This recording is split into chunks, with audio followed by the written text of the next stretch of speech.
Quelqu'un qui dit plénitude, totalité et tout, perfection. Voilà pourquoi même le chiffre 7 résume cela. Parce que ça a tellement rempli que c'est parfait, c'est plein. Donc évidemment, si nous parlons de quelque chose, une chose qui peut être remplie, qui peut être plein, je vous dirais, dans notre vie de tous les jours, quels sont les éléments de la nature qui peuvent remplir un contenant? Répondez-moi, répondez-moi. Ah, de l'eau, de l'eau, de l'eau. Le sable. Voilà, le sable, un liquide. Et voilà pourquoi, voilà de l'huile, de l'essence. Voyez, on va faire le plein du gaz. Oh, c'est un liquide. Voyez donc, l'air aussi. Donc, voyez que pour parler justement, puisqu'on parle de la plénitude par le Saint-Esprit, vous allez vous rendre compte, et on va voir ce soir, que l'une des images qui a été merveilleusement bien exploitée dans la Bible, que ce soit dans l'Ancien Testament ou dans le Nouveau Testament, c'est l'eau. Même pas n'importe quelle eau. En parlant du Saint-Esprit, on n'utilise jamais l'image, par exemple, d'un puits. La Bible parle toujours d'un fleuve d'eau vive. D'eau vive. Est-ce que quelqu'un peut dire ce soir eau vive? Eau vive, ou dans d'autres mots, eau courante. Une eau qui est en mouvement. Amen. Une eau qui est en mouvement, qui est en vie. Une eau qui jaillit. Et c'est tellement important d'avoir à l'esprit une telle image. Peut-être pour nous, ici au Canada, ici au Québec, quand on parle de l'eau, toi et moi, nous comprenons l'importance de l'eau. L'importance de l'eau. L'eau qui est source de vie. Je crois qu'on l'appelle l'or bleu. Hein, l'or bleu. Voilà, l'or bleu. Voilà. Mais nous ne comprenons pas, toi et moi, parce que le Québec comme ça est une province où il y a beaucoup de cours d'eau. Nous avons des rivières, nous avons des fleuves et tout. Donc, on en a tellement que nous ne sommes pas conscients souvent du gaspillage que nous faisons de l'eau. Il y a des voisins qui peuvent arroser leur pelouse continuellement, parce que il n'y a pas de grosses factures. C'est vrai qu'on paye indirectement par les taxes et autres, mais il n'y a pas de grosses factures qui viennent personnellement, qui atterrissent chez toi chaque fin du mois comme Hydro-Québec et autres. Si bien que nous ne comprenons pas la portée ou l'importance de l'eau. Croyez-moi, sous d'autres cieux, dans d'autres pays, dans certaines contrées, l'eau, on ne la gaspille pas. Parce que pour en avoir, ça a coûté beaucoup d'heures de travail à plusieurs, soit nos mamans, nos petites sœurs et tant, et qui sont allés puiser. Donc, on ne gaspille pas. On ne laisse pas couler le robinet juste pour rincer quelques assiettes et puis on laisse couler pendant plusieurs minutes. Pourquoi je vous parle de ça? C'est parce que si nous ne comprenons pas le contexte d'hier, le contexte du Proche-Orient ancien, je vais vous dire que c'est de l'eau vive, de l'eau courante, on peut banaliser. On peut banaliser selon nos contextes ici. Mais mettons-nous dans le contexte du Proche-Orient ancien, dans des pays où il fait très très chaud, et dans des contrées où souvent c'est désertique. Et donc dans ces contrées-là, avoir de l'eau, c'est tellement important. Et surtout, quand on n'en a pas, on va creuser un puits pour en avoir. Et donc le fait d'avoir de l'eau courante, de l'eau vivante, waouh, c'est tout un privilège. Amen. Amen.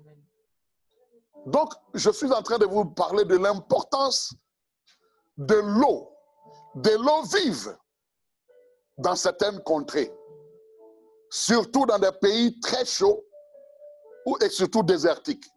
L'eau vivante, l'eau courante. Waouh! Donc ne perdons pas de vue cet arrière-plan. Et pourquoi l'eau vivante? Pourquoi l'eau courante aussi? Je suis en train de vous exploiter quelques images. Les images, puisqu'on parle de plénitude, on a dit par exemple que l'eau remplit. Et je vous ai dit que dans la Bible, en parlant du Saint-Esprit, l'image de l'eau, des fleuves d'eau vive ont été exploités. Voilà pourquoi je vous parle de l'eau actuellement. Et pourquoi on dit l'eau vive, l'eau courante? C'est parce que par rapport au Saint-Esprit, notez bien cela. L'eau courante, si toi et moi, nous sommes au bord d'une rivière qui est assez courante, si nous nous agenouillons pour boire de l'eau là, ici à ce point-là, puisque l'eau est courante, 1 minute après, nous buvons toujours au même endroit, mais pas la même, comment je pourrais dire ça? pas le même liquide, Pas la même, la même souche. voilà, la même souche ou la même, La même eau, c'est pas la même voilà, chose. la même eau en quelque sorte. Comprenez ce que je veux C'est dire? une eau fraîche, c'est une eau. Voilà, dès que j'ai bu ici, puisque l'eau est courante et que ça s'écoule, ce que j'ai bu là, le courant l'a envoyé ailleurs, l'a envoyé plus loin. Donc ce que je bois, je suis en train de boire 1 minute après, n'est pas la même, vous me comprenez? C'est pas le même jet. Voilà, c'est pas le même jet, c'est pas la même qualité d'eau. Peut-être pour qu'on comprenne, peut-être j'ai bu, c'est parti. Et puis quelques temps après, peut-être que les gens ont mis des feuilles, les feuilles. Donc quand les feuilles arrivent, oh, il y a 1 minute, je buvais de l'eau, il n'y avait pas de feuilles. Mais si on a jeté des feuilles, la qualité de l'eau que je bois maintenant, 1 minute après, n'est plus la même que tout à l'heure. Est-ce que vous me comprenez? Ça veut dire quoi? Pourquoi la Bible exploite cela? C'est parce qu'avec le Saint-Esprit, l'expérience que tu as faite hier avec le Saint-Esprit ne sera jamais la même expérience que tu feras aujourd'hui. Aïe la brossa. L'expérience que tu feras avec le Saint-Esprit, l'expérience que tu as eue avec le glorieux Saint-Esprit hier dans ta vie, ne sera jamais la même expérience que tu vas vivre aujourd'hui et demain. Parce que c'est une eau vivante. Le Saint-Esprit aime nous envoyer de la nouveauté. Amen. Le Saint-Esprit aime qu'on dépende de lui. Le Saint-Esprit n'est pas dans les choses figées. C'est une eau courante. Est-ce que quelqu'un peut me dire Amen ce soir? Amen. Amen. Alléluia. Alors, donc, ce soir, le temps est parti. Hein, voilà, c'est parti. Le premier point que je vais voir avec vous quand je parlais de métaphore. Une métaphore, simplement, c'est utiliser une image de la vie courante et puis faire comme une comparaison immédiate. Le fait de dire que le Saint-Esprit est comme une eau vivante. Des fleuves d'eau vive, c'est une métaphore. Le fait de dire que vous êtes le sel de la terre, c'est une métaphore. Le fait de dire vous êtes la lumière du monde, c'est une métaphore. C'est ça une métaphore. Bien. Maintenant, nous allons voir, parce que j'ai dit que dans la Bible, plus d'une fois, en parlant du Saint-Esprit, puisque c'est lui qui doit nous remplir, nous parlons des fleuves d'eau vive. Et la première pensée biblique qu'on ne peut pas contourner, c'est cette vision qu'Ézéchiel a eue étant dans le temple. Ézéchiel 47, pour ceux qui prennent des notes, Ézéchiel 47, dont je vais vous exploiter maintenant les images des fleuves d'eau vive. Ézéchiel 47, je lirai juste le verset 5. Il mesura encore 1000 coudées. C'était un torrent que je ne pouvais traverser, car l'eau était si profonde qu'il fallait y nager. C'était un torrent qu'on ne pouvait traverser. Est-ce que quelqu'un peut me dire Amen? Amen. Et je n'ai pas voulu lire tout le texte pour ne pas allonger, mais vous pourrez lire après. C'est cette vision qu'Ézéchiel a eue, mais étant au temple. Ça se passe dans le temple. Dis ce soir, ça se passe dans le temple. Et dans le temple, il voit comme celui qui le conduisait, assurément un ange, qui mesure 1000 coudées. Il est dans le temple, il mesure 1000 coudées. Une coudée pour nous aujourd'hui, une coudée à l'époque, c'est environ 50 cm. Hein? C'est comme on prend à partir du coude ici jusqu'au bout des doigts.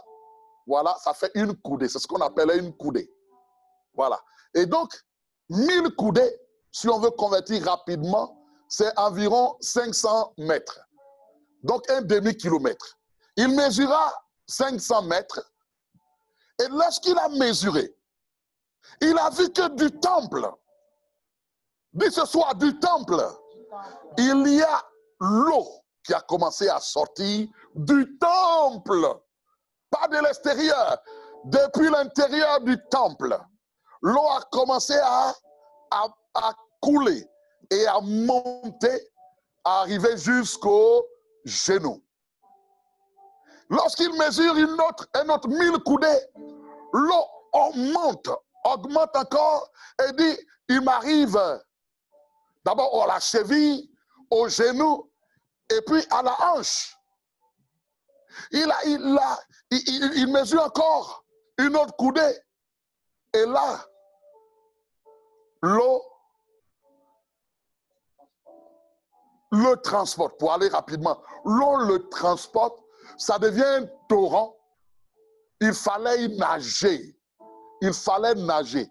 Est-ce que quelqu'un comprend la portée de cette image qu'Ézéchiel exploite? C'est depuis le temple. C'est à l'intérieur du temple. Si quelqu'un a la révélation que le Saint-Esprit lui communique, c'est-à-dire qu'il viendra un temps où des fleuves d'eau vive couleraient aussi de ton sein. Tu es le véritable temple du Saint-Esprit. Il y aurait des fleuves d'eau vive qui couleraient de ton sein, pas à l'extérieur, de ton sein. Et crois-moi, ne t'arrête pas à la cheville. Cette eau n'est pas agrémentée, cette eau n'est pas alimentée par une autre source d'eau ailleurs. En général, l'eau augmente lorsqu'il y a d'autres courants d'eau qui viennent se jeter dedans. Mais non, c'est une eau qui se bonifie, qui augmente par elle-même. C'est une eau qui ne fait que monter lorsque tu soupires, lorsque tu désires, et elle monte depuis le temple. Depuis le temple, je prie, je prophétise ce soir déjà que dans le nom de Jésus-Christ, le Saint-Esprit qui a été déposé en toi ne s'arrête aucunement dans ta vie au niveau de la cheville, au niveau de ta cheville. Non, non, non, non. que ça arrive au niveau de tes genoux, qu'arrive à la taille, à ta taille, quand ça arrive au niveau de la poitrine et que tu puisses être immergé. Alléluia. Que tu puisses être emporté par ces eaux vives, par le Saint-Esprit. C'est une façon de dire simplement, on est maintenant conduit par le Saint-Esprit. Ça va de l'intérieur. C'est ça qu'Ézéchiel a reçu. À chaque 1000 coudées, il y a augmentation. L'eau ne reste jamais au même niveau.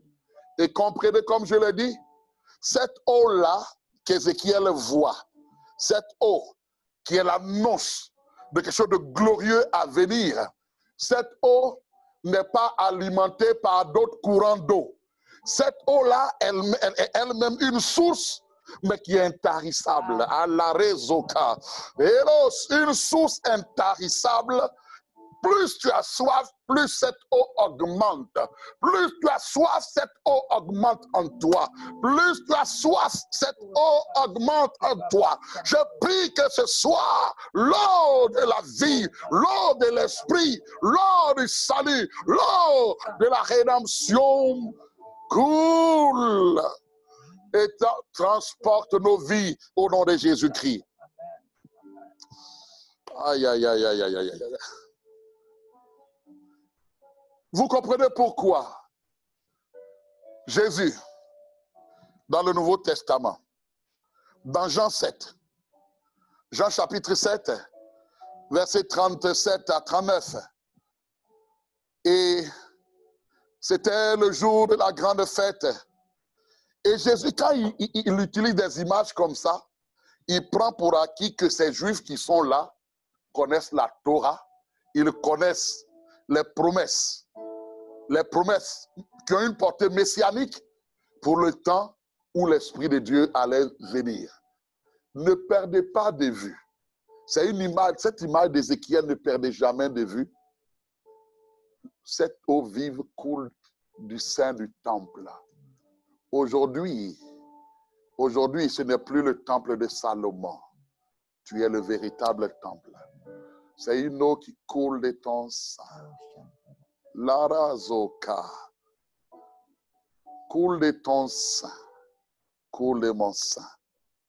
Et donc Jésus, dans Jean chapitre 7, verset 37, il dit le dernier jour, le grand jour de la fête, Jésus se tenant debout, s'écria, si quelqu'un a soif, qu'il vienne à moi et qu'il boive. Est-ce que quelqu'un a soif ce soir? Celui qui croit en moi, aïe, aïe, aïe, celui qui croit en moi, des fleuves d'eau vive, des fleuves d'eau vive, voici la métaphore, des fleuves d'eau vive couleront de son sein, pas à l'extérieur de lui, couleront de son sein, dit l'Écriture. Le verset 39, il dit cela de l'Esprit que devaient recevoir ceux qui croiraient en lui, car l'Esprit n'était pas encore, parce que Jésus n'avait pas encore été glorifié. Mais pour toi et moi qui écoutons aujourd'hui, cette parole a été accomplie. Il y a eu la Pentecôte. Le Saint-Esprit est venu. Jésus a dit, le consolateur, l'Esprit de vérité, qui a été promis, il viendra. Et puis il va demeurer en vous. Aïe, aïe, aïe. Il va demeurer en vous. Il sera avec vous. Et il va être sur vous. Amen. Mais tout commence à demeurer en nous. Il doit d'abord nous remplir. C'est parce qu'il nous remplit, c'est pour ça qu'on parle de plénitude, c'est parce qu'il nous remplit qu'il peut nous conduire après. C'est parce qu'il faut qu'il nous remplisse d'abord. Désire qu'il te remplisse d'abord. Désire que chaque jour, le niveau augmente dans ta vie. Aïe, alors, plus tu désires, la mesure de la coudée dépend de toi. La mesure de la coudée dépend de toi, mon frère, ma soeur. La mesure de la coudée, Christ a tout accompli. La mesure de la coudée dépend de toi. Amen. Amen. Alléluia. Wow. Est-ce que quelqu'un a capté cette métaphore?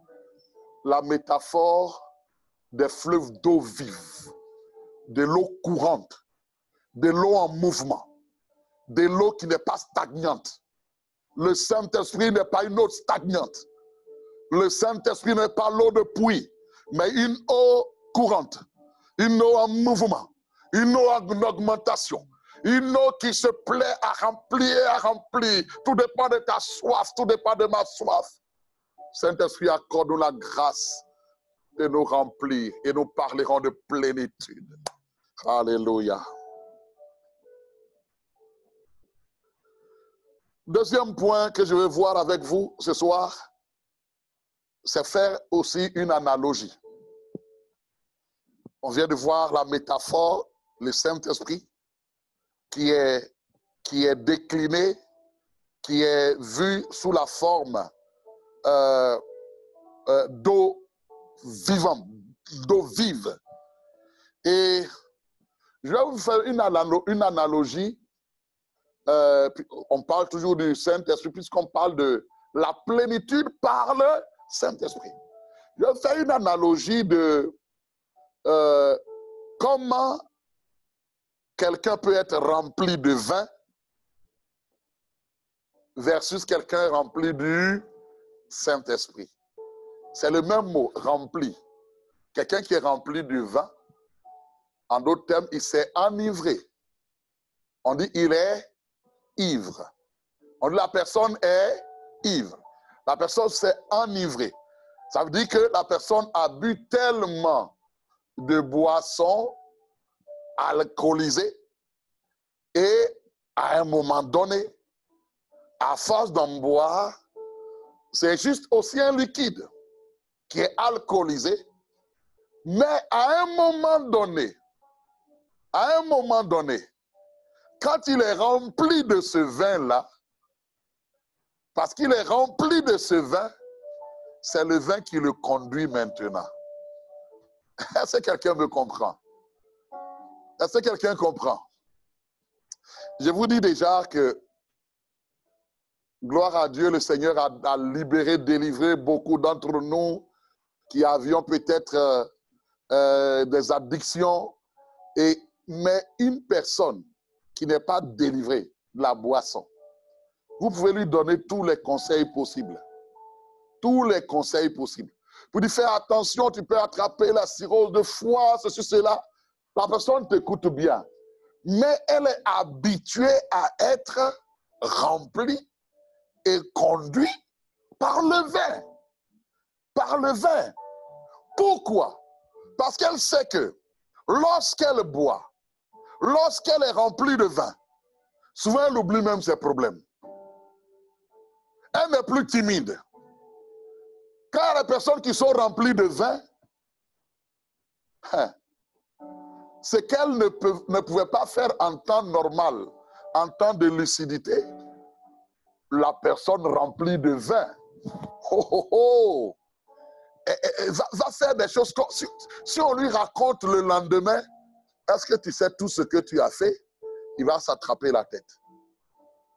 Ça veut dire que le vin le conduit et lui fait faire des choses qui en temps normal, en temps de lucidité, la personne n'aurait pas faites. Est-ce que quelqu'un me comprend? Un homme qui est très timide, peut-être vis-à-vis des femmes qui n'osent même pas. Bon, voilà, on ne dit pas ça des chrétiens, mais imaginez-vous, il aime la sœur, mais ça fait tellement de temps, il n'arrive même pas à lui dire un seul petit mot. Pour dire, ah, tu sais, ma sœur, est-ce que je peux t'inviter à boire quelque chose ou on va manger quelque chose? Il n'ose même pas. Mais s'il boit, il va venir, il va venir dire ce qu'il n'est pas capable de dire. Est-ce que quelqu'un comprend l'analogie? Suis-moi, parce que le Seigneur nous mène quelque part. Je suis en train de faire une analogie. Une analogie, c'est-à-dire utiliser des faits, utiliser une situation, et puis, à partir de là, on fait un parallèle on fait un parallèle pour que, à partir de ce que nous comprenons de tous les jours, nous puissions capter la grande vérité, le message qu'on veut nous communiquer. C'est ça une analogie. Voilà. Et vous n'avez pas remarqué aussi que dans la Bible, souvent lorsqu'on parle d'être rempli du Saint-Esprit, bizarrement, il y a une allusion, il y a une comparaison qui est faite avec quelqu'un qui est ivre. Ivre de vin. Et voilà pourquoi l'analogie vaut la peine. Parce que si nous comprenons naturellement ce que le vin, c'est le même liquide, hein, le même liquide, la même métaphore, le vin alcoolisé, mais que tu remplis ton estomac de cela, l'alcool te dit après, quelle que soit ta taille, ta forme, l'alcool te dit après, moi je te conduis. Je vais te faire des choses qui vont t'étonner.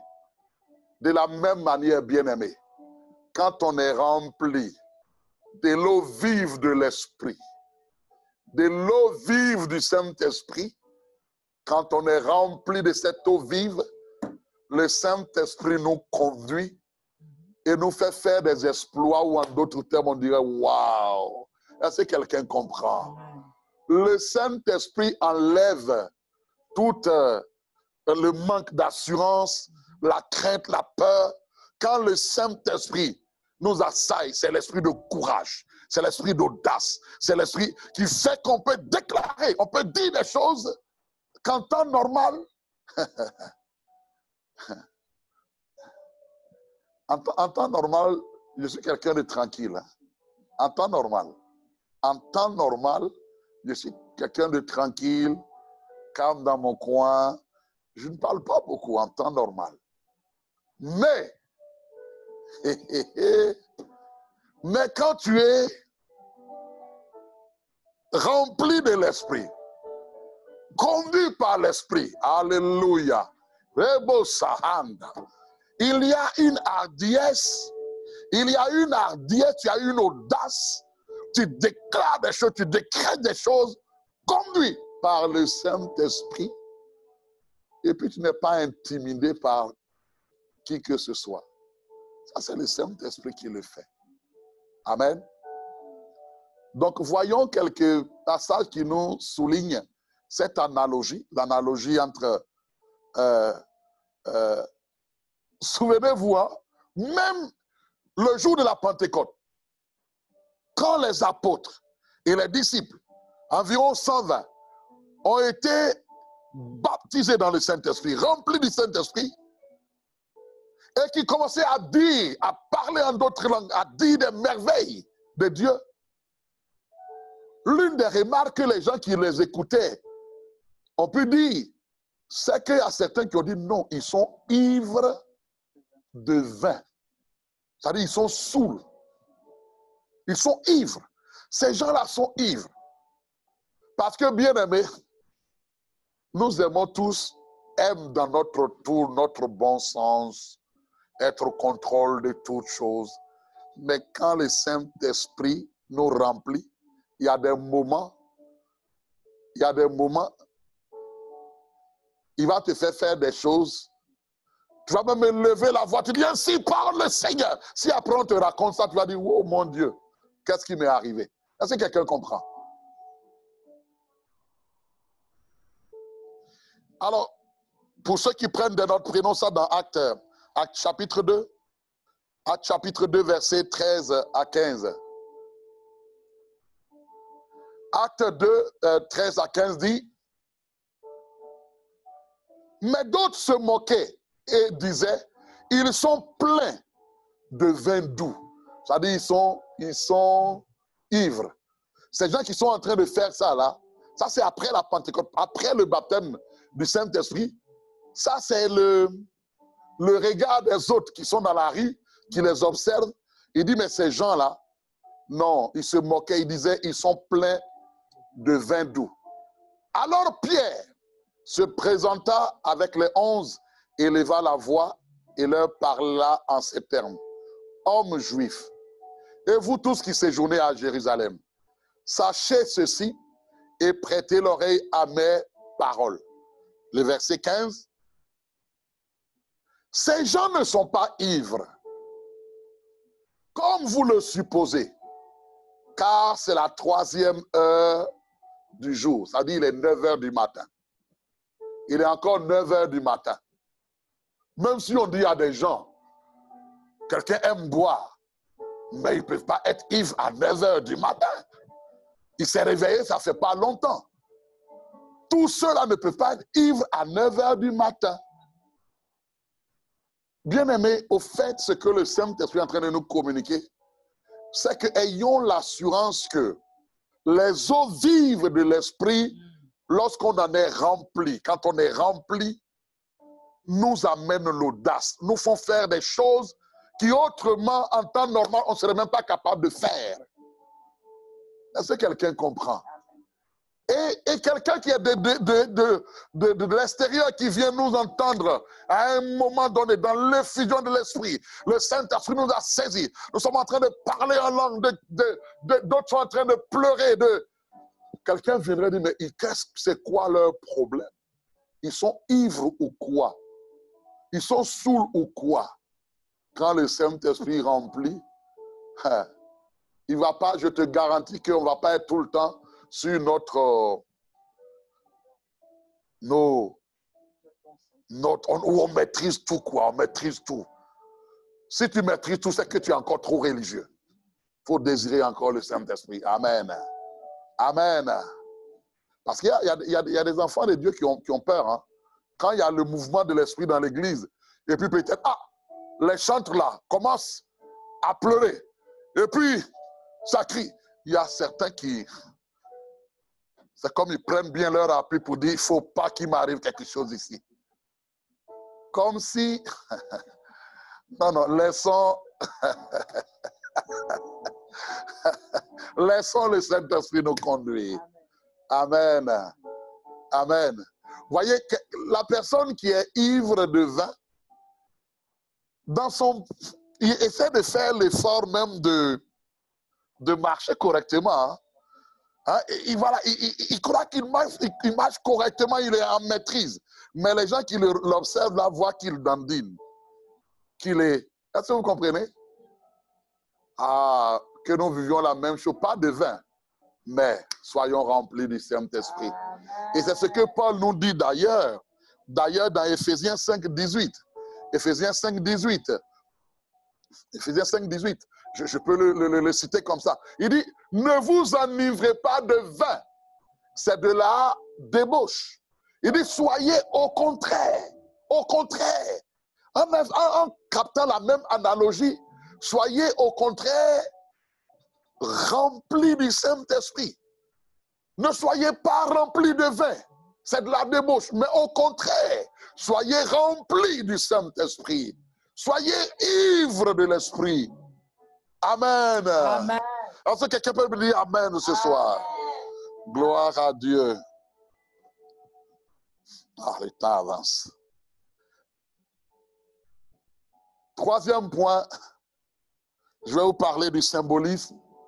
Là, quelqu'un se dirait, mais où est-ce qu'on s'en va? Le pasteur est parti de la plénitude, donc quelque chose qui remplit.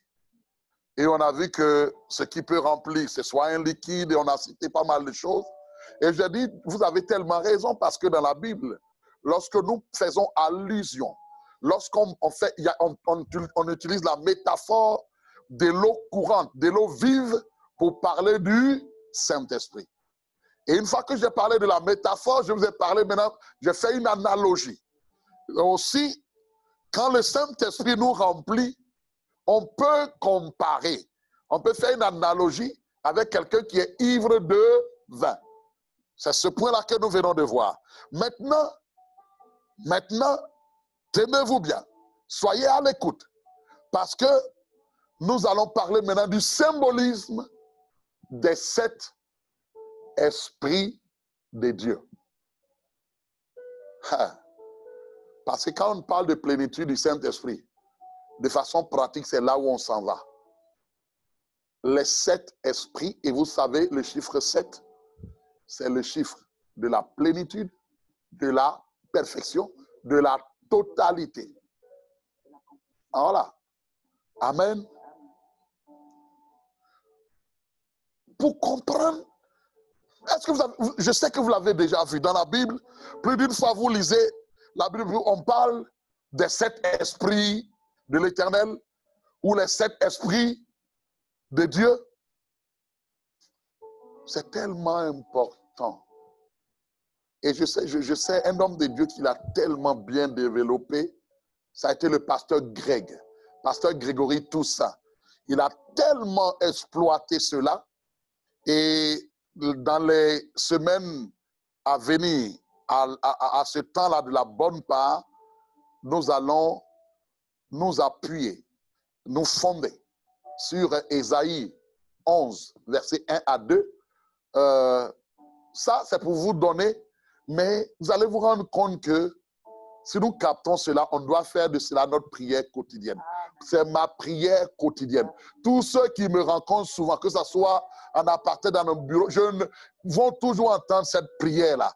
Ah, Esprit du Seigneur, Esprit de la Seigneurie, Esprit de sagesse, Esprit d'intelligence, Esprit de conseil, Esprit de force, Esprit de connaissance, Esprit de crainte de l'Éternel. Amen. C'est ça les 7 dimensions dans lesquelles le Saint-Esprit veut opérer. Mais ça veut dire plénitude de sagesse, plénitude, donc plénitude de seigneurie. Ah, on va voir ça mardi prochain. Plénitude de sagesse, plénitude d'intelligence. On doit soupirer à cela. On doit désirer cela. Amen. Yes.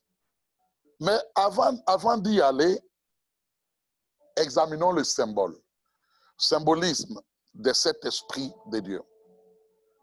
Et vous savez, on comprend mieux la réalité, la révélation dans le Nouveau Testament si nous captons ce qui était l'ombre dans l'Ancien Testament.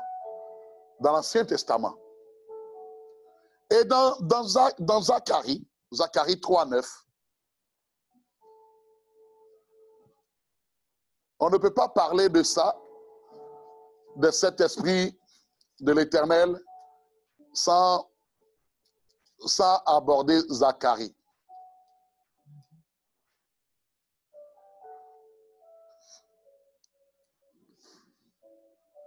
Zacharie. Peut-être pour qu'on comprenne le contexte même de ce livre, Zacharie. Dans l'histoire d'Israël, à un moment donné, à cause de leur désobéissance, ils ont été déportés en captivité. Pendant 70 ans, ils ont été en captivité à Babylone, donc au niveau des Chaldéens. Même la langue hébraïque, plusieurs l'avaient perdue et ont commencé à parler les Chaldéens, en général l'araméen. Au début, ils parlaient l'hébreu. Donc 70 ans je ne dirais pas d'esclavage, mais 70 ans de servitude ont fait que beaucoup ont perdu leur repère. Plusieurs enfants qui sont nés après 70 ans ne connaissaient même pas Jérusalem, ne connaissaient même pas les véritables traditions de leur père. Et jusqu'à ce qu'au temps marqué, Dieu suscite un roi du nom de Cyrus. Il n'est pas juif, mais Dieu l'a suscité comme son serviteur et il a eu à cœur. Et il a dit au peuple juif qui était là, tous les juifs, il dit, je vous donne l'occasion aujourd'hui de retourner chez vous et d'aller rebâtir votre pays, d'aller rebâtir Jérusalem. Cet appel du roi Cyrus, il y a eu quelques juifs qui ont saisi ça au bon, mais plusieurs sont restés là-bas. Et parmi les premières vagues de gens qui sont partis, qui ont obéi, qui sont partis, il y a des figures de proue. Il y a des personnes qui sont incontournables. Il y a Josué, ce n'est pas le même Josué de Moïse. Josué, qui était donc sacrificateur, donc qui s'est mis debout. Et il y a Zorobabel. Zorobabel qui s'est levé pratiquement comme une figure de royauté. Et Zorobabel, effectivement, était de la lignée royale. Donc il s'est levé et il dit, moi aussi je me lève. Donc à partir de, il y a plusieurs juifs qui vont retourner chez eux. Si vous regardez, vous écoutez l'histoire de Néhémie. Néhémie, à un moment donné, c'est aussi dans le même contexte. Mais Néhémie, lui, il a eu le fardeau de dire, si on bâtit la ville, mais que les murailles sont encore en ruine, les adversaires, les ennemis viennent jouer là, ils rentrent, ils sortent.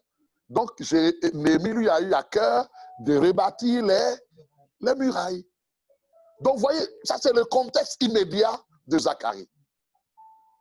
Donc, maintenant qu'ils sont arrivés, qu'ils se mettent au travail, qu'ils veulent rebâtir le lieu de prière, qu'ils veulent rebâtir le temple, le défi était énorme. Le défi était énorme. Et vous vous souvenez pourquoi Dieu s'adresse à Zorobabel, en réalité pour dire, c'est comme prends courage. Cette œuvre-là que tu vas faire, ça ne sera ni par ta force, ça ne sera pas par tes capacités humaines, ton intelligence, mais ça va être par mon esprit. C'est-à-dire que je suis avec toi, lève-toi, bâtis. Et vous vous souvenez de cette prophétie, nous connaissons tous. Qui es-tu, montagne? C'est-à-dire toutes les difficultés que je vois là. Qui es-tu, montagne, devant Zorobabel, qui s'est levé pour que les murailles, pour que le temple soit rebâti, pour que Israël ait encore un lieu de culte. Qui es-tu, montagne, devant Zorobabel? Et dit, non seulement tu vas être aplani, mais ce qui est extraordinaire, c'est que de cette montagne, Dieu sort une pierre, un roc, une pierre solide.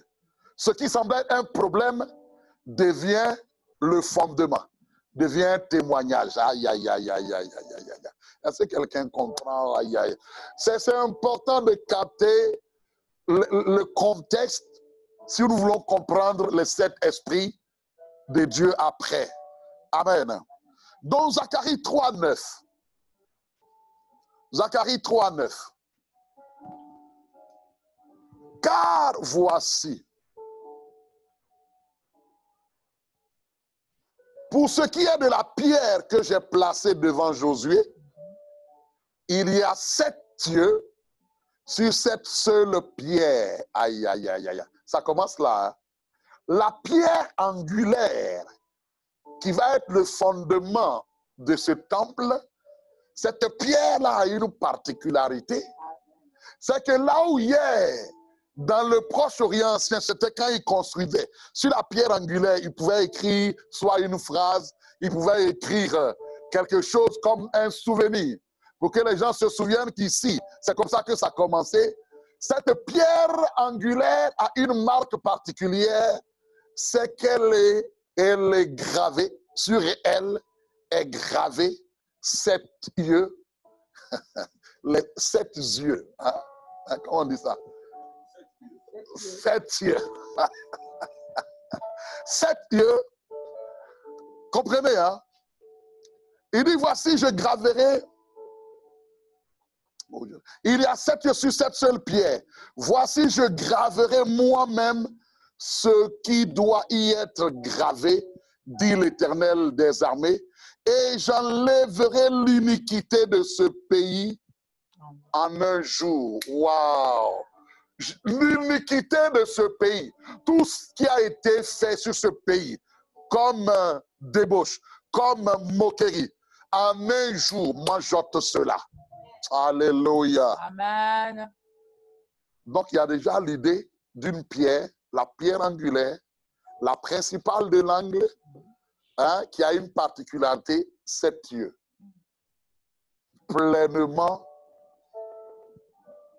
omniscient. Il sait toutes choses.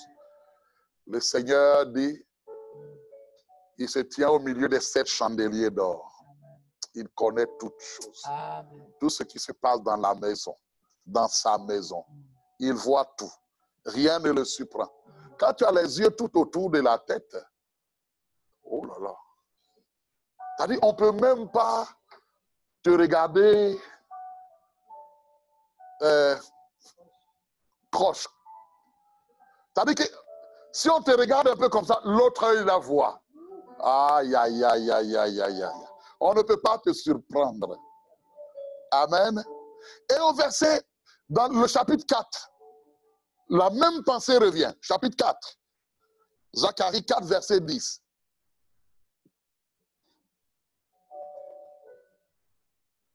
Car ceux qui méprisaient le jour des faibles commencements. C'est-à-dire, qui se dit, est-ce qu'il va pouvoir arriver? Est-ce qu'il va pouvoir bâtir ça? Voici ce que Dieu dit. Car ceux qui méprisaient le jour des faibles commencements se réjouiront en voyant le niveau dans la main de Zorobabel. C'est-à-dire, il est en train de bâtir. Le niveau dans la main de Zorobabel. Ces 7 sont les yeux de l'Éternel qui parcourent toute la terre. Ah, ça devient plus précis. Pour dire que dans ma maison qui est bâtie, les 7 yeux-là que je fais graver là, ce sont les yeux de l'Éternel qui parcourent toute la terre, qui voient tout en même temps. Rien ne le surprend. Est-ce que quelqu'un comprend? Et captons cela parce que de la pierre, c'est sur la pierre angulaire que sont gravés les 7 yeux. Si tu ne captes pas ça, tu ne comprendras pas ce qui sera dit dans Apocalypse quand il s'agit de Jésus lui-même. Alléluia. Tu ne comprendras pas que celui-là qui est le Seigneur, les 7 esprits de Dieu. Alléluia. Prenons Apocalypse 5, 6. Nous atterrissons. Apocalypse 5, 6. Ça, c'est lorsque Hérode croyait que c'est lui qui avait le monopole et face à la persécution et on connaît un peu le contexte d'Apocalypse 5. Jean s'est mis à pleurer. Il dit, mais est-ce que notre situation, est-ce que notre cas va rester comme ça? Et que l'ange lui a dit, ne pleure pas. Et qu'il va décliner pourquoi il ne doit pas pleurer. Parce qu'il parle du lion de la tribu de Juda. Donc, lisons le verset 6. Je vais lire le verset 5 peut-être pour qu'on comprenne. Et l'un des vieillards me dit, ne pleure point. Voici le lion de la tribu de Juda, le rejeton de David. Retenez bien le mot rejeton. Le germe de David ou le rejeton de David a vaincu pour ouvrir le livre de ces 7 sceaux. Verset 6. Et je vis au milieu du trône et des 4 êtres vivants et au milieu des vieillards, j'ai déjà prêché là-dessus, un agneau qui était là comme immolé. Écoutez bien, la particularité de cet agneau qui était comme immolé, il avait 7 cornes et quoi? Et 7 yeux. Les mêmes, c'est l'agneau là. Hey, pasteur, qu'est-ce que tu es en train de me dire? Donc depuis l'image de Zorobabel, qui doit rebâtir le temple, et que la pierre angulaire, la pierre qu'ont rejeté ceux qui bâtissaient, est devenue la principale de l'angle. Sur cette pierre étaient déjà gravés les 7 yeux de l'Éternel. Veux-tu me dire qu'en réalité, c'était l'image de Christ qui est la pierre angulaire de l'Église, mais qui est lui. C'est lui qui distribue, c'est lui qui donne, c'est lui qui communique les 7 esprits de l'Éternel. Par le Saint-Esprit, bien-aimé, est-ce que quelqu'un capte la révélation? Il dit, je vis au milieu du trône et des 4 êtres vivants et au milieu des vieillards, un agneau qui était là comme immolé. Il avait 7 cornes pour parler de sa puissance. Il était tout puissant. Les animaux se battent avec leurs cornes. Mais il avait 7 cornes. Ça veut dire que tu ne peux pas le surprendre. Il est puissant. Il est tout puissant. Alléluia. Pour marquer qu'il était puissant. Il est fort. Il avait 7 cornes et 7 yeux. Qui sont les 7 esprits de Dieu envoyés par toute la terre. Rebondissez, revoyez ce qui est dit depuis dans Zacharie. Le Seigneur que tu invoques, ses yeux voient mieux que toi ta situation. Ses yeux parcourent toute la terre. Qui peut le surprendre? Est-ce qu'un virus peut le surprendre? Est-ce qu'un démon peut le surprendre? Est-ce qu'un sorcier peut le surprendre? Est-ce que ta situation peut le surprendre? Celui qui a les 7 yeux, et qui sont les 7 esprits de l'Éternel, qui sont l'esprit de la seigneurie, l'esprit de sagesse. 2. 3. L'esprit d'intelligence. 4. L'esprit de conseil. 5. L'esprit de force. 6. L'esprit de connaissance. 7.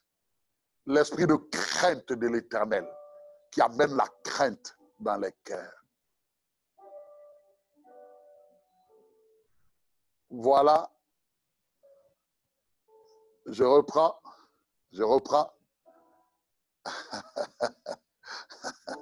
Gloire à Dieu, parce que j'ai vu notre fille Karine qui a dit. Alors je reprends. Les 7 esprits de l'Éternel. Aujourd'hui, c'est une introduction parce que mardi prochain, on va commencer à les étudier. 1. L'esprit du Seigneur ou de la seigneurie qui amène la royauté. Amen. Je prie que nous soyons conscients de cela. Mardi prochain, nous comprendrons. Quand l'esprit de la seigneurie est sur toi, tu dois être conscient que le pouvoir a changé de main. L'esprit de la seigneurie va avec l'esprit de la royauté. Et la royauté vient avec un territoire. Marezo, Mate Kasoma. Je prie que lorsqu'on parle de plénitude par le Saint-Esprit, tu es sur ta vie l'esprit de la seigneurie. L'esprit de la seigneurie qui fait qu'on ne comprend pas, on ne sait pas, mais les gens ont un profond respect pour toi. À cause de l'esprit de la seigneurie. Que le Seigneur fasse de toi un Seigneur dans ton couloir au nom de Jésus-Christ. De manière, on va en parler mardi prochain. Ne rate pas ce moment-là. Nous allons rentrer dans la profondeur, appelle la profondeur. Donc, 1, pour ma fille Karine, 1, l'esprit de la seigneurie. 2, l'esprit de sagesse. 3, l'esprit d'intelligence. 4, l'esprit de conseil. 5, l'esprit de force. 6, l'esprit de connaissance. Et 7, l'esprit de crainte de l'Éternel. Et ce sont des courants. Comme l'esprit, on l'a vu, sont des fleuves d'eau vive, ne rate aucun courant de cette eau vive-là dans ta vie. Ne te contente pas juste de la sagesse, demande aussi la seigneurie. Demande que chaque courant de ces eaux vives arrose ta vie aussi. C'est ma prière depuis quelque temps. Chaque jour, je dis plénitude de la seigneurie, plénitude de sagesse, plénitude d'intelligence, plénitude de conseil, plénitude de force, plénitude de connaissance, plénitude de crainte de l'Éternel. Que cela soit notre partage, que cela soit ton partage au nom de Jésus-Christ. Car les vives eaux coulent. L'expérience que nous avons vécue hier, c'était hier avec le Saint-Esprit. Demain, nous allons expérimenter autre chose. Parce que c'est une eau vive, c'est une eau courante. Ce que tu as expérimenté aujourd'hui, demain tu vas aller Tu dois aller à un autre niveau avec le Saint-Esprit. Est-ce que quelqu'un peut acclamer la parole ce soir? Est-ce que quelqu'un peut acclamer la révélation, la profondeur de la parole ce soir? Car, simplement, nous sommes en train d'égrener le thème, la plénitude par le Saint-Esprit. Et ce soir, j'ai voulu simplement, avant d'aller de les décliner, j'ai voulu juste vous montrer, d'une part, la métaphore, l'analogie et le symbolisme, mais tout ça qui parle de l'Esprit du Seigneur, l'Esprit du Père, l'Esprit de Jésus, le glorieux Saint-Esprit. Est-ce que quelqu'un a soif ce soir? Amen. Tu es l'eau de la vie, intarissable torrent, intarissable torrent, intarissable torrent. Ça coule de ton sang. Jésus dira à la femme samaritaine, quelqu'un qui boit de cette eau aura toujours soif. Mais quelqu'un qui boit de l'eau que je lui donnerai n'aura plus jamais soif. C'est cette eau-là va devenir en lui une source. Une source. C'est-à-dire une source qui va couler continuellement jusque dans l'éternité. Alors, ce qui veut, quelqu'un veut expérimenter, boire de cette eau vive ce soir. Les rabros, c'est que les bos.